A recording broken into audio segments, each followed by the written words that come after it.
Hey guys, welcome back to Quick Guide, and in this video I am going to show you how to create a Twitch clip from your favorite streamer.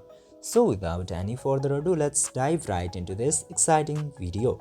Now, in order to create the clip, you just simply have to open the Twitch application at very first.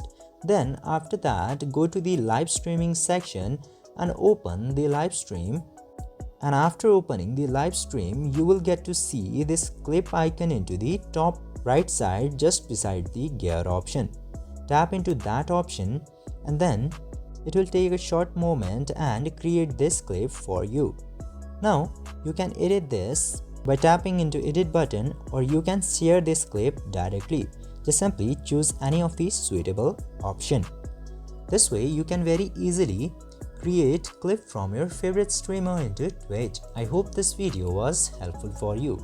If yes, don't forget to like, share and subscribe to the channel to never miss another update. Thank you for watching the video.